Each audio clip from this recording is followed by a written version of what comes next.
तर आजच्या दिवशी आपण बघणार आहोत कटोरी ब्लाउजची कटिंग।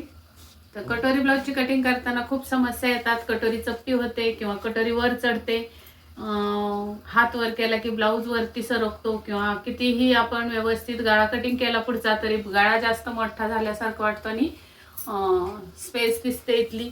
तर हे सगळं आपली कारण का होतात, कशामुळे होतात ते सगळं आपण या कटिंग मधून बघणार आहोत आणि ते होऊ नये म्हणून काय करायचं या सर्वांच्या टिप्स मी देणार आहे। तर व्हिडिओ स्किप न करता पूर्ण बघा आणि आवडला तर लाईक करायला विसरू नका। भरभरून लाईक करा, शेअर करा भरपूर आणि सबस्क्राइब करा चॅनलला नवीन बघत असाल तर, आणि बेल आयकॉनची घंटी दाबा। तर मी गीता फॅशन या चॅनल मध्ये आपलं सर्वांचं खूप खूप स्वागत आहे। वेळ न लावता आपण व्हिडिओला सुरू करू। सुरुवातीला आपल्याला उंची घ्यायची, जी पण तुमची उंची असणार आहे त्याच्यामध्ये 1 इंच प्लस करून उंची घ्यायची। तर साधारण आपली उंची जर 13.5 असेल तर 14.5 वर खून करायचे।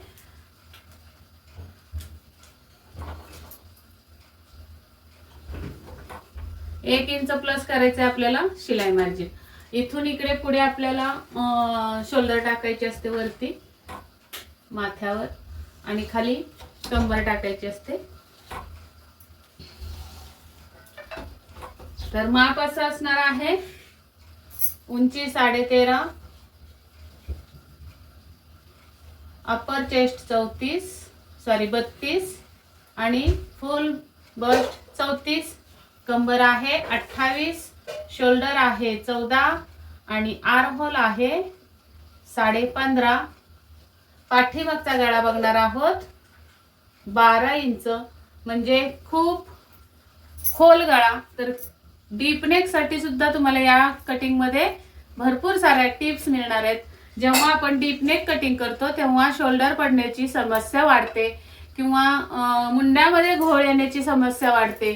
जेवढा पण डीप नेक असेल तेव्हा तुम्हाला शोल्डर आणि मुंडा कसा ऍडजस्ट करायचा हे सर्वात महत्त्वाचं तुम्हाला या कटिंग मध्ये बघायला भेटणार आहे। तर चला तर मग डीप नेक कटिंग कशी करायची हे बघूयात। तर उंची घेतली आपण, इथे एक रेघ ओढली, इथे एक रेघ ओढली, इथं आता आपल्याला शोल्डर टाकायचे, इथं कंबर टाकायचे। सुरुवातीला कमरेचं माप टाकून घेऊयात। 28 कंबर आहे तर चौथा भाग 7 इंच येणार आहे। त्याच्यामध्ये आपल्याला 1 इंच टक साठी ऍड करायचे आणि 1.5 इंच शिलाई मार्जिन ऍड करायचे। नंतर इथे शोल्डर असणार आहे आपली 14, त्याचे मिळणार आहेत 7 आणि आता 12 डीप नेक आहे आपला पाठीमागचा, तर आपल्याला याच्यातून 2.5 इंच वजा करायचे। तर उरले आपले किती बघायचे, 7 मधून 2.5 केले तर 4.5। थोड्या अंतरावर आपल्याला 4.5 वर एक खूण करायचे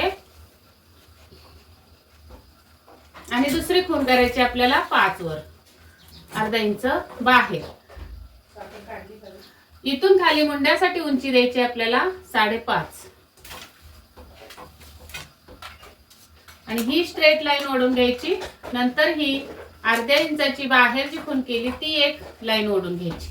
अशा या 2 रेघा ओढून घ्यायच्या, एक तिरकस असणार आहे आणि एक सरळ असणार आहे याला समांतर। आता याच्या नंतर आपल्याला इथे टाकायचा आहे अप्पर चेस्टचा चौथा भाग। अप्पर चेस्ट आहे 32 चा चौथा भाग येतो 8 इंच आणि आपल्याला 12 इंचाचा गळा आहे म्हणून याच्यातून आपल्याला अर्धा इंच मायनस करायचंय। म्हणजे आपली इथं अप्पर चेस्टच्या इथे 7.5 ही खूण आली, त्यानंतर आपल्याला 1.5 इंच शिलाई मार्जिन द्यायचंय। तर आता तुम्ही म्हणाल की आपण अप्पर चेस्टच्या चौथ्या भागातून अर्धा इंच वजा केले तर पहिल्या हुकाला ब्लाउज टाईट होणार का? तर अजिबात टाईट होणार नाही। याच पद्धतीने तुम्ही जर मायनस केलं तरच तुमचा 12 इंच गळा डीप पाठीमागे असताना ब्लाउज एकदम परफेक्ट बसणार आहे। तर त्यासाठी तुम्हाला ही एक टिप आहे, अर्धा इंच मायनस करायचे आणि ही जी बाहेर तिरकी रेघ आलेली आहे त्याच्यातून आपल्याला बाहेर 1/4 इंच तिरक जायचंय, 1/4 इंच, आणि या रेघेचा मध्य काढायचा आहे 5.5 चा मध्य 2.25 आणि या पद्धतीने आपल्याला डॉट डॉट करत इथे मुंडा मिळवायचा आहे। आता आपल्याला हा मुंडा इथपर्यंत मोजून बघायचा आहे। आपला मुंडा आहे 15.5, त्याचे निम्मे येणार आहेत 7.25। त्यामध्ये आपल्याला 1/4 इंच लूजिंग पाहिजे, कमीत कमी अर्धा इंच तरी लूजिंग हवंय। तर डीप नेक आहे म्हणून अर्धा इंच लुजिंग हवंय किंवा पाऊण इंच तर पाहिजेच. तर यासाठी आपण हा मुंडा मोजून बघायचा आहे या पद्धतीने. तर हा मुंडा बसतोय 7.5, म्हणजे आपल्याला इथे मुंडा हवाय 8.5, 1 इंच मुंडा खाली उतरवायचा आहे. याचे निम्मे किती होणार आहे? 7.25. त्यामध्ये पाऊण इंच प्लस केले तर 8.5 होतात. तर आपला हा 7.5च भरला, 1 इंच कमी पडतोय म्हणून 1 इंच खाली उतरवला. आणि मुंड्याची उंची आपली टोटल आता इथून खाली 6.5 वर झालेली आहे. आता परत आपल्याला हे तिरकस पण खाली आणायचंय आणि इथून आपल्याला पाऊण इंच वरती जायचंय, पाऊण इंच वरती जायचंय. जास्त तिरकस गेला तिथे तर तुमचा मुंड्यामध्ये घोळ येणार आहे. या पद्धतीने आता हा मुंडा मोजून बघूयात.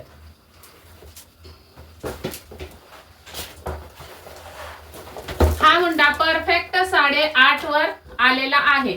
अशी मुंड्याची लाईन तुमची परफेक्ट बसली पाहिजे आणि त्याच्या पुढे ही शिलाई मार्जिन इथं. आता या स्ट्रेट लाईन ओढून घ्यायच्यात फिटिंगची फिटिंगला आणि शिलाई मार्जिनची शिलाई मार्जिनला. अशा पद्धतीने 1 इंच मुंडा आपला वाढलेला आहे. तिथून पाठीमागे शोल्डर पट्टी तुमच्या आवडीनुसार टाकू शकता. मी 3 इंच टाकणार आहे. आणि उंची आपली आहे 12, तर 12.5 वर खून करायचे गळ्याची उंचीसाठी. इथे आपल्याला 3.25 इंच रुंदी द्यायची गळ्याला. 3.5 पण देऊ शकता आणि 3 इंच सुद्धा देऊ शकता. या पद्धतीने तुम्ही हा बॉक्स तयार करून घ्यायचा आहे आणि इथून हा गळ्याचा आकार देऊन घ्यायचा आहे. या पद्धतीने तुमची बॅक साइडची कटिंग झालेली आहे. आता यामध्ये आपल्याला काय काय बदल करायचे ते पण सांगते मी तुम्हाला. आता इथे आपला डीप नेक असल्यामुळे काय झालेलं आहे, ही जी बाजू आहे आपली तिथे आपल्याला कापड जास्त उंच राहतं. तर ते जास्त उंच असल्यामुळे फिटिंगच्या साईडला म्हणजे काकेच्या खाली फिटिंगच्या इथे जास्त कापड असल्यामुळे काय होणार आहे, आपलं इथे चुन्या येणार आहेत.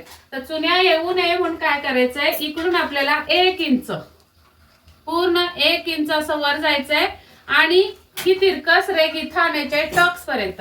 तर त्या अगोदर आपल्याला टक्सची जागा ठरवून घेऊयात. असा टेप फोल्ड करायचा आहे फिटिंग पर्यंत आणि मध्यावर आपल्याला टक्सची खून करून घ्यायचे. इथं तुम्ही 4 इंच टक्सची उंची दिली तरी चालते आणि 1 इंच आपण टक्स साठी जे मार्जिन ठेवलं ते आपल्याला इथे ऍड करून हा टक्स टाकायचा आहे. आणि या साईडचा टक्स जो आलेला आहे तिथपर्यंत ही 1 इंचाची तिरकस खून अशी आणायची आहे. या पद्धतीने तुम्ही जर कटिंग केली तर इथलं अंतर बघा, सुरुवातीला आपलं हे अंतर 8 इंच होतं, तर आता हे अंतर आपलं 7 इंच राहिलेलं आहे. या पद्धतीने अशी कटिंग केली तर इथं आपली 1 इंच कापड कमी झालं, त्यामुळे इथल्या चुन्या गायब झाल्या. शिवाय इथून आपण पाऊण इंच हा बाहेर गेलेला आहे मुंडा, त्यामुळे इथं जे एक्स्ट्रा कापड जे येणार होतं ते आपलं कट झालेलं आहे, त्यामुळे मुंडा सुद्धा प्लेन होणार आहे. दुसरं म्हणजे आपण डीप नेक साठी 7 इंच शोल्डर आली. इथं पूर्ण शोल्डर आहे 14, तर ही शोल्डर आहे अंगावरच्या मापावर. त्यातून आपण निम्मे केले 7 आणि त्यातून 12 इंच गळ्यासाठी आपण शोल्डर कमी करून घेतलेले, त्यामुळे शोल्डर सुद्धा आपली इथून पडणार नाही. आता आपला विषय राहतो गळा लूज पडणे. गळा लूज का पडतो, तर या पद्धतीने जरी तुम्ही सगळी कटिंग केली तरी गळा लूज पडणार आहे. का लूज पडणार आहे ते बघा. इथे आता मी काटकोन मध्ये लावते अशी पट्टी आणि बघा तुम्ही ही जी तिरकस रेग आली ना आपली, त्या रेगेला आपल्याला इथे पट्टी कोपऱ्याला लावायची अशी व्यवस्थित. तर इथे बघा हे अंतर किती वर गेलेले, हे जे अंतर आहे ते किती वर गेलेलं आहे ते बघा. इथून अशी काटकोनामध्ये पट्टी लावते तर इथं जो अर्धा इंचाचा गॅप जो पडलाय, शिवाय इथे बघा अर्धा इंच गळा वरती गेलेला आहे, म्हणजे काटकोनामध्ये ही शोल्डर आलेली नाही. त्यामुळे अर्धा आणि अर्धा 1 इंच म्हणजे मागचा भाग अर्धा आणि पुढचा भाग अर्धा धरला तर 1 इंच गळा तुमचा लूज राहणार आहे. तर तो गळा लूज राहू नये म्हणून आपल्याला इथं सुद्धा स्ट्रेट लाईन करून घ्यायचे, म्हणजे शोल्डर आपली ही काटकोनामध्ये आली पाहिजे. आता तुम्ही म्हणाल की तिरकस नाही का होणार गळ्याच्या साईडला, तर नाही होणार, कारण ही जेव्हा आपण टक्स बंद करणार आहोत तेव्हा ऑटोमॅटिकली ब्लाऊज इकडे घसरून ही बाजू खाली येणार आहे, म्हणजे हा गॅप सुद्धा नाहीसा होणार आहे. ही बाजू इकडे आल्यामुळे आपली 7 इंच शोल्डर आहे, तिथूनच बरोबर ही शोल्डर मुंड्याची बाजू 7 वर येऊन बसणार आहे आणि या साईडला 1 इंच आत आलं की 1 इंच बाहेर येणार आहे इथं शोल्डर आपली. तर अशा पद्धतीने अगदी स्टेप बाय स्टेप तुम्हाला कटिंग दाखवलेली आहे.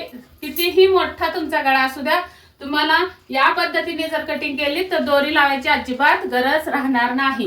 बिना दोरीचा सुद्धा तुम्हाला शोल्डरवर हा ब्लाऊज परफेक्ट बसणार आहे. एकदा तुम्ही ट्राय करून बघा आणि मग मला परत येऊन कमेंट केली तरी चालेल. चला तर मग आता याच कटिंग वरून आपल्याला पुढच्या भागाची कटिंग बघायची. तुम्ही जर पेपर कटिंग घेतली असेल करायला किंवा कापड घेतला असेल तर हा भाग कट करून घ्यायचा आहे. तर कट करताना तुमचा हा भाग असा कट होणार आहे. इथून कट करायचा आहे. नंतर हा मुंडा चुकीचा आहे आपला वरचा, तर हा खालचा मुंडा कटिंगला घ्यायचा आहे आणि इथून हा स्लोप सुद्धा कट करून टाकायचा आहे. अशा पद्धतीने तुमची ही कटिंग तुम्हाला मिळणार आहे. हीच कटिंग तुम्हाला दुसरीकडे छापून घ्यायची आहे कागदावर किंवा कापडावर, जे पण तुम्ही घेतला असेल ते. आता तुमची कटिंग कशी होणार आहे, या साईडनी छापली तुम्ही, इथून सुद्धा ही मात्र स्ट्रेट न्यायची आहे पुढच्या भागासाठी आणि इथून सुद्धा छापायचे. हा मुंडा छापून घ्यायचा आहे आणि ही शोल्डर, इथं गळ्याची खूण करून घ्यायचे, इथं फिटिंगची खूण करून घ्यायची. त्यानंतर हा कागद उचलून बाजूला ठेवायचा आहे. आता उचलून बाजूला ठेवल्यानंतर तुम्हाला खाली कागदावर किंवा कापडावर कसं दिसणार आहे ड्रॉइंग ते बघा छापलेलं, या पद्धतीने दिसणार आहे. हा मागचा गळा टक्स ही दिसणार नाही तुम्हाला. इथं आपल्याला फक्त हे मार्क करून घ्यायचं आहे गळ्यासाठी आणि हे फिटिंगसाठी. ही फिटिंगची लाईन सुद्धा तुम्हाला दिसणार नाही. शिवाय आपल्याला हे आतलं सुद्धा दिसणार नाही. आता तुम्ही म्हणाल आत अर्धा इंच कशासाठी खूण केली होती, रेग ओढली होती ती सांगा. मग आपला मुंडा या सरळ रेगेवरून येणार आहे, जेवढी शोल्डर त्याच्या खाली स्ट्रेट, त्यासाठी मी मगाशी ओढून बघितलेली होती, पण आता ती तुमच्याकडे छापल्यानंतर नसणार आहे. तर मग काय करायचंय, ही रेग तुमच्याकडे नसणार आहे, तर ही रेग आपल्याला स्ट्रेट लाईन खाली आणायची आणि ही सुद्धा रेग आपल्याला स्ट्रेट लाईन करून घ्यायची मुंड्याच्या उंचीची. परत एकदा चेक करायचंय, आपला मुंडा 6.5 उंचीचा झालेला होता.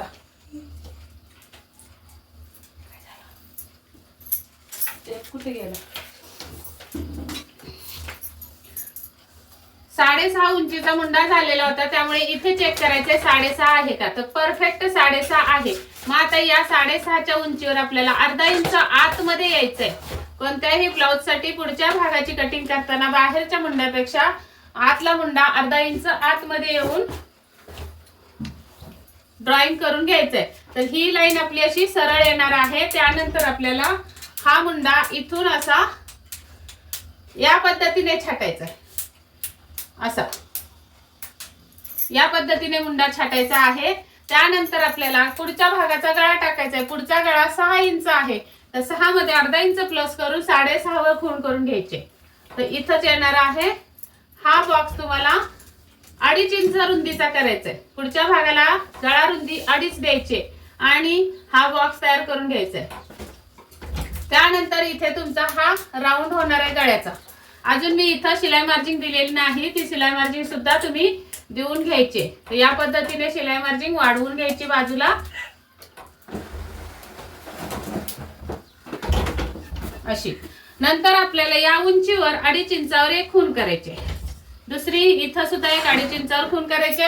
ही स्ट्रेट लाईन पट्टीने ओढून घ्यायचे. आता या रेगेवर आपल्याला कटोरीचं माप टाकायचंय. तर कटोरीचं माप टाकायचं आहे. मी नेहमी सांगत असते पुढचा भाग फुल बस्टच्या मापाने कट करायचा. तर फुल बस्ट आहे 34, 34चा 6वा भाग काढायचा. 6 6 36 म्हणजे 6 येत नाही. 6 पंचे 30 उरले 4, 6 7 6 6 36 म्हणजे 5.5 पावणे 6 वर आपली ही येणार आहे 6वा भाग. त्यातून अर्धा इंच वजा केले तर 5.25 वर ही खूण येणार आहे. म्हणजे पावणे 6 हाला 6वा पावणे 6 आपला 34चा 6वा भाग आला. त्यातून अर्धा इंच वजा केले तर 5.25. मग ही 5.25 वर एक खूण करून घ्यायचे आणि ती खूण आपल्याला सरळ रेघ देऊन घ्यायचे त्या खुणेवर मुंड्याच्या दिशेने. नंतर इथे गोलाई जिथे आली तिथे एक खूण करायचे किंवा खालून आपल्याला 1.25 इंचावर खूण करायचे. पुढच्या मुंड्यापासून आपल्याला 2 इंचावर एक खूण करायचे अशी. आणि मग या खुणा मिळवत आपल्याला या रेगेवर कटोरीचा आकार देऊन घ्यायचा आहे. इथून खाली आपल्याला आता पॉइंट द्यायचा आहे. पॉइंट कसा काढायचा, तर जर तुम्ही पॉइंट ब्लाऊज जर तुमच्या हातात असेल तर ब्लाऊजवर पॉइंट मोजला तर अर्धा इंच प्लस करायचंय, किंवा अंगावर जर पॉइंट मोजला तर त्यामध्ये अर्धा इंच प्लस करायचंय. आणि जर तुम्हाला फॉर्म्युला हवा असेल तर बसचा चौथा भाग प्लस तुम्हाला यामध्ये 1 इंच करायचे. तर बसचा चौथा भाग 34चा आहे तो 8.5, त्यामध्ये 1 इंच प्लस केलं तर 9.5 वर हा पॉइंट येणार आहे. आणि क्रॉस पट्टीच्या बाजूला आपल्याला 1 इंच वर जायचंय गळ्याच्या दिशेने, आणि हा क्रॉस पट्टीचा आकार देऊन घ्यायचा इथं. अशा पद्धतीने ही कटिंग आपली होणार आहे. आता बॅक साईडला मी इथं 1 इंच वर जाऊन तिरकस कट केलेलं होतं, फिटिंगच्या इथे जास्त कापड येऊ नये म्हणून. पुढच्या भागाला आपल्याला इथे अर्धा इंच वर जाऊन तिरकस कट करायचं असतं.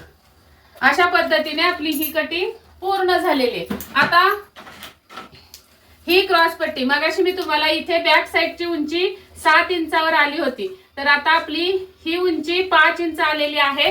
तर आपल्याला क्रॉस पट्टी 2 इंच उंचीची तयार पाहिजे. आता या 2 इंचामध्ये आपल्याला शिलाई मार्जिन पण पाहिजे.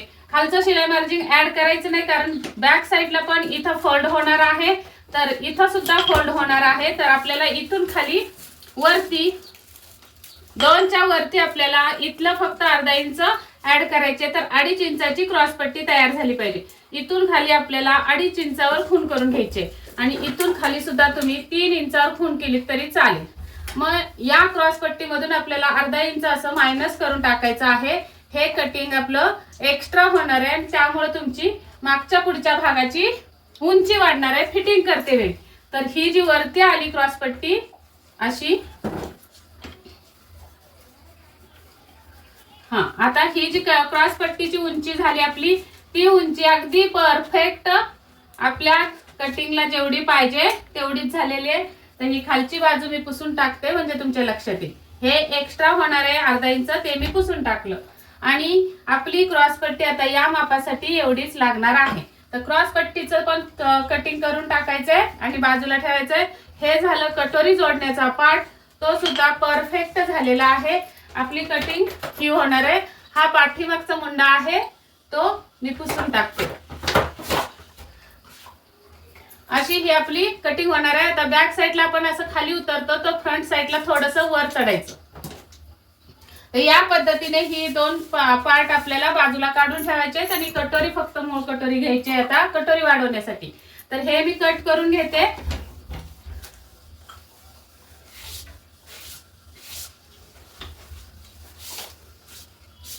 आणि आता आपल्याला या कटोरीवर, मेन कटोरीवर आपल्याला वाढीव कटोरी तयार करायची. मग कटोरीमध्ये वाढ करायची. 32 आणि 34 मध्ये 2 इंचाचाच फरक आहे, त्यामुळे आपण इथे 1 इंचानी कटोरी वाढवायची. इकडे 1 इंच आणि इकडे 1 इंच. इथे शिलाई मार्जिन वाढवून घ्यायचंय. इथे ऑलरेडी शिलाई मार्जिन दिलेलं आहे. आता ही रेग आहे 1 इंचाची, ती इथं ओढून घ्यायची आणि ही कटोरी आपल्याला इथे मिळवायची. अशा पद्धतीने आपली ही कटोरी वाढून झालेली आहे. मूळ कटोरीची उंची बघायची आहे किती आहे, तर 4.25. तर इथं सुद्धा 4.25 वर खूण करायचे. त्यानंतर आपल्याला या कटोरीचा असा मध्य काढून घ्यायचा आहे. तर हा 8.5 कटोरी भरते, तर 4.25 वर मध्य येणार आहे. आणि इथे पॉइंट वर सुद्धा असा टेप लावून मध्य काढून घ्यायचा आहे. हा 8 आलेला आहे तर 4 वर, म्हणजे ही आपली स्ट्रेट लाईन अशी येणार आहे मध्य कटोरीचा. आता या मध्यावर आपल्याला टक्सची उंची टाकायची आहे. तर टक्सची उंची कशी तयार करायची बघा. 34चा 10वा भाग, 10 एके 10, 10 त्रिक 30 आणि 10 चौक 40. 3.4 आले. त्यातून आपल्याला 1 इंच वजा करायचे, तर 2.4 हे उत्तर आलं टक्सच्या उंचीचं. 2.4 म्हणजे की 2.5 ला 1 रेघ कमी, त्याच्या खाली अर्धा इंच शिलाई मार्जिन द्यायचंय. आणि मग ही कटोरी आपली अशी या पद्धतीने इथे वाढणार आहे. आता आपल्याला टक्सची रुंदी तयार करायची आहे. तर इकडे शिलाई मार्जिन असं सोडून द्यायचंय, आणि इकडे सुद्धा हे शिलाई मार्जिन आपल्याला सोडून द्यायचंय. आणि या शिलाई मार्जिनच्या पुढे मूळ कटोरी आपली 5.25 होती, तर 5.25 चे निम्मे 2.5 आणि 1 रेघ, तर इथे येणार आहे. आणि इकडे सुद्धा शिलाई मार्जिन सोडून 2.5 आणि 1 रेघेवर खूण करायचे. तर ही आपली टोटल असणार आहे टक्सची रुंदी. इथून ही टक्स अशी खाली ओढून घ्यायची आहे, इथं सुद्धा खाली ओढून घ्यायची आहे. नंतर आपल्याला मिडल टक्सची उंची बघायची. मधली टक्सची उंची आपली आलेली आहे 3 ला 1 रेघ कमी, तर इथं सुद्धा 3 ला 1 रेघ कमी ही परफेक्ट आली.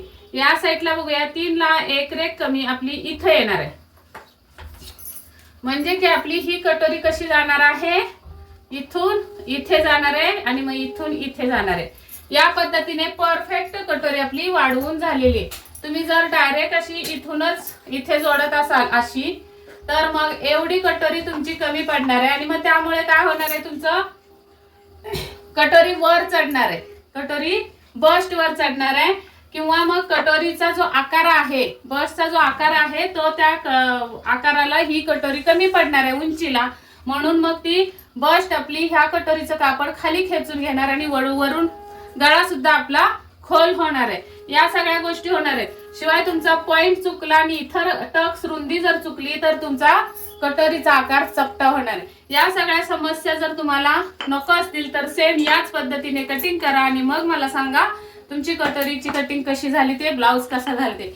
चला तर मग आजचा हा विषय आपण इथेच थांबूयात, भेटूयात पुढच्या व्हिडिओमध्ये। तोपर्यंत स्वस्त राहा, मस्त राहा, काळजी घ्या।